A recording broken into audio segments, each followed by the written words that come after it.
సంబరం ఉంటే కాదా మందిరం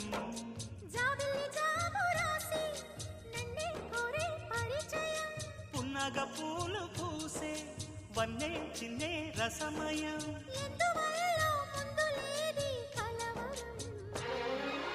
అగిరి పడిన పెదవికేంటి అర్థం